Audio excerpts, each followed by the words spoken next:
Hi, this is Straight Draw, and people in the clan have been asking about the ring method and how to adjust for the wind.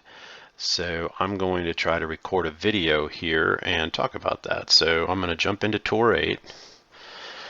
The first thing you need to do is go to golfclashnotebook.io, and I'll put a link for that down below. Here we are in Grunberg Slopes 4. It's a par 4. And we're going to tee off with the Apocalypse. Now you need a factor, so this is a 1.7. That means that for every 1.7, for every one ring that we adjust, there's a 1.7 mile per hour. So 1.7 times 5 is 8.5. So I need a little less than 5. So I'm going to turn this around and I'm going to line this up. So I want about 4.5 rings of adjustment. I'm going to make sure that my wind arrow is pointing straight up and that the 4.5 mark here is right on the top of this. I'm going to pull it down. Now it's adjusted in the right way. So I know it's going to be hit on the right line as long as I hit perfect or great.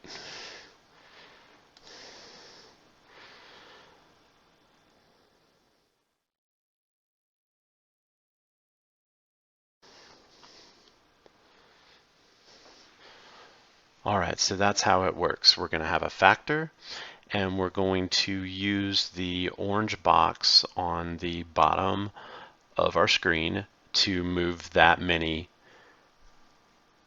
rings.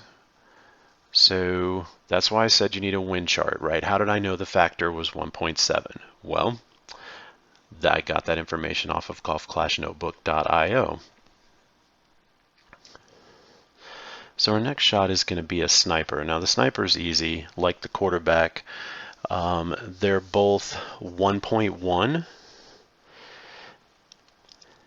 So here we go with a sniper. So yeah, it's going to be about 9 rings because 9 times 1.1 would be 9.9. So now this one's a little weird. There's kind of a funky landing spot. So I'm going to use maximum backspin to try to get a little closer, see if I can get away from that. So you want to line it up right where you want it to go. And then again, my ring adjustment is going to be just slightly less than 9. So 5 is to the middle. I guess I should have pointed that out. 5 is to the middle. So that's 9 right there. And I'm going to lean into the wind just a bit. And I hit that great instead of perfect. So that's going to be off to the left.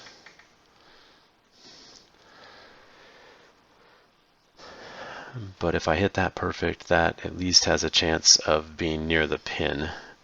I should have corrected a little bit for that tailwind. I was a little hot coming in there.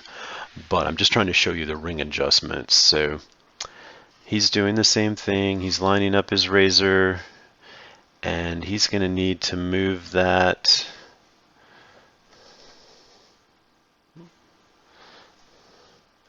Well, I'm not quite sure what adjustment he did.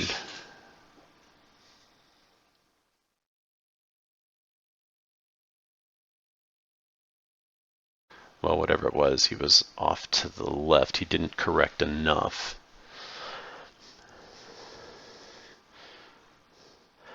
Alright, so I'm going to pause this till I get back to something that will be a wind correction.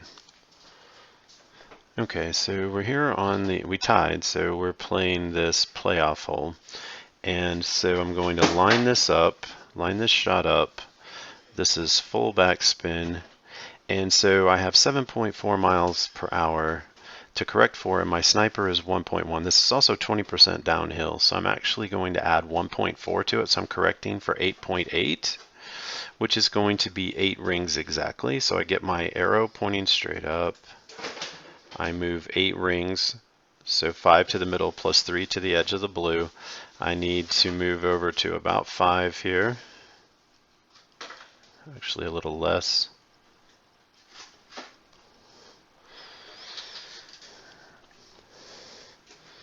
And as you can see, I hit my target, but I was pulled too far to the right, so I'm probably going to lose this one, but you saw the ring adjustment. Alright, so we're on Vineyard Acres. I believe this is hole 1, and here we have a 12.5 mile per hour wind to adjust for. So I happen to know that 1.7 times 8 is 13.8. So I basically want to do 8 bars of adjustment. Alright, but there's a problem with this wind. We're going to get a little more than 8. This wind is going to carry the ball further than you would think because we're going to use some curl. So I adjusted 10% extra to the left, and you see how far it's still, oops, into the, well, that didn't turn out too badly. That could have gone much worse. But the problem is when you have a tailwind or sort of a crossing wind that's behind you, when you put curl on the ball kind of catches the wind and it travels a lot further.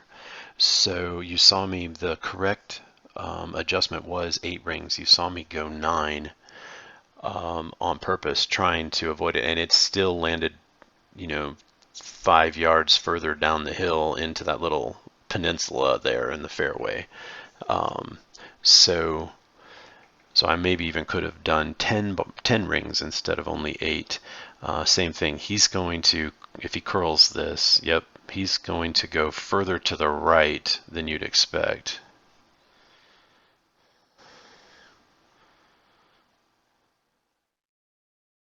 But he calculated it better than I did and ended up in the bunker. Okay. So now I'm going to have the rapier. My factor here is 1.4, but the problem is I am, okay, right, I'm right at the max distance. All right, so I'm going to back up a little off of max distance. Ooh, wait, I'm getting a little funkiness going on here, so I'm going to give it a little less gas. See if I can get it. Okay, that looks stable. 5.5. I'm going to use about 2.0, which is between medium and max. 2.0, so this is going to be 2.75, just a little bit less than 3, so I'm making that adjustment. Oh, I hit it great instead of perfect. This is probably not going in, it's going just to the right. So that was my fault for not hitting it perfect, but that wind adjustment was spot on. I think that would have gone in or rolled around the cup if I'd had the wind adjustment correct. Excuse me, I had the wind adjustment correct. I think that would have gone in or rolled around the cup if I'd have hit perfect instead of great. Okay, so this one's a little tough because we don't want to roll off the end of this fairway, so I'm going to do a little less than full top spin. Okay, so 12.2. This, again, 1.7 times 8 is 13.8.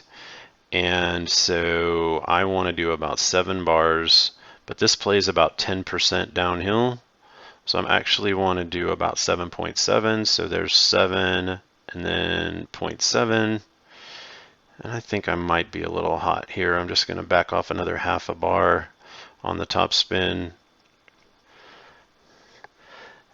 You can still make a birdie if you end up in the rough, and I'm going to get in the rough. No, okay, so it was smart to take that extra half a bar. I've ended up in that rough so many times.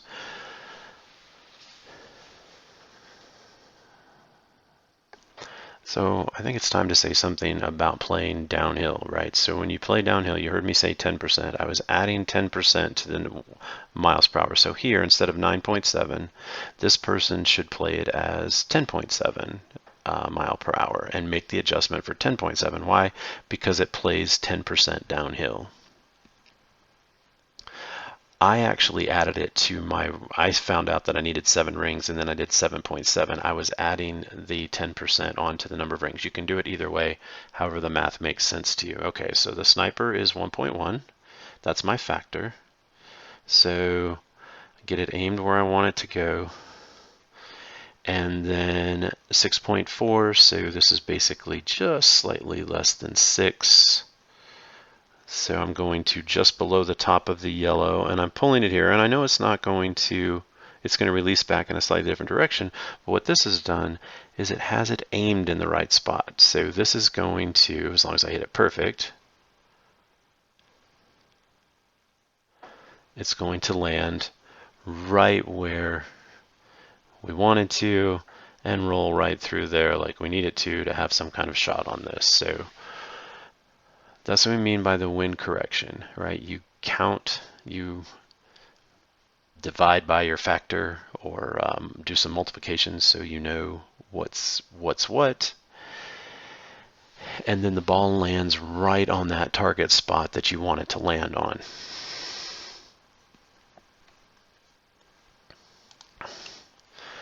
Okay, so this shot's a little annoying. So I'm trying to shorten the length here because I need to curl it pretty much. Yeah, and with that tailwind. So I can go a little bit in here because I'm going to go full on curl here. So the Grizzly, by the way, is 1.0, so I just need 5.3 to get this 5.3. It's slightly downhill, but I'm just going to go about 5.5 and see if I can curl it in there.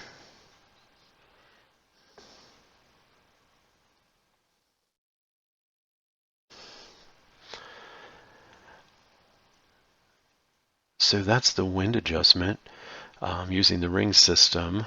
I think I'm going to end up tying this hole, so I'll pause this and come back and see if we can get an interesting wind adjustment on the tiebreaker. Okay, so this one's tough. I need about so we're going to line up over here, try to curl this around. You need about 2 bars. Okay, now this is 10, but it's 10% downhill. Nicely, the sniper is 1.1. The 10% is already added. So I'm just going to come back exactly 10 rings. Okay, but here's another thing. I'm going to go 1 bar less. It's my 10-to-1 rule, which I'll have to talk about in another video. But now I'm hoping to hit that target zone, and with the change in the topspin, I'm hoping to roll up on this bank. Oh, I got it a little. So I didn't have enough speed. I took a little too much out, and I needed to roll up higher on that bank. So, but hopefully you've seen how I did hit the target zone. So hopefully you're seeing how the wind adjustment works. So probably going to lose this one. I'm going to pause on that. So that's my quick and dirty explanation of the ring method. I'll post a link to Golf Clash Notebook on Facebook and on YouTube, so you can check that out. And remember the values that we have at Straight Draw GC, which is we're not going to play splody balls, right? We're going to play standard golf balls, play for free, have fun. Straight Draw out.